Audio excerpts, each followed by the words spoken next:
ಇನ್ನು ಜಮ್ಮು ಕಾಶ್ಮೀರದಲ್ಲಿ ಈ ಉಗ್ರ ಕ್ರಿಮಿಗಳ ಬುಡಕ್ಕೆ ಬಾಂಬ್ ಬಿಡಲಾಗಿದೆ. ಉಗ್ರರ 11 ಮನೆಗಳನ್ನ ಸೇನಾ ಪಡೆ ಉಡಿಸ್ ಮಾಡಿದೆ.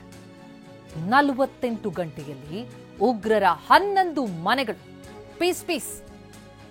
ಸ್ಥಳೀಯ ಉಗ್ರರನ್ನ ಹುಡುಕಿ ಸೇನೆ ಹೊಡಿತಾ ಇದೆ. ನರರಾಕ್ಷಸರಿಗೆ ತಕ್ಕ ಶಾಸ್ತಿ ಮಾಡ್ತಾ ಇದೆ ಭಾರತೀಯ ಸೇನೆ.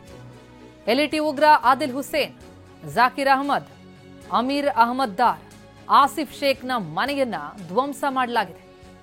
ಇನ್ನು ಶಾಹಿದ್ ಅಹಮದ್ ಕುಟ್ಟೆ ಮತ್ತು ಅಸಾನುಲ್ ಹಕ್ಗೂ ಕೂಡ ಗುಣ ಕೊಡಲಾಗಿದೆ. ಜೈಷೆ ಮೊಹಮ್ಮದ್ ಸಂಘಟನೆಯ ಉಗ್ರ ಆಮಿರ್ ನಜೀರ್, ಜಮೀಲ್ ಅಹಮದ್, ಅದ್ನಾನ್ ಶಫಿ ಇವರೆಲ್ಲರ ಮನೆಗಳನ್ನ ಪೀಸ್ ಮಾಡಲಾಗಿದೆ.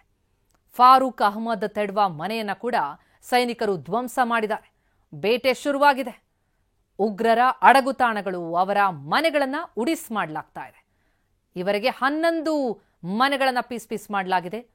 ಇವೆಲ್ಲ ಉಗ್ರಗಾಮಿಗಳ ಅಡಗುತಾಣ, ಅವರ ಮನೆಗಳು.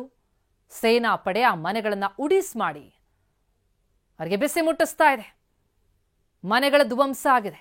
ಉಗ್ರರನ್ನೀಗ ಸದೆ ಬಡಿಬೇಕಾಗಿದೆ.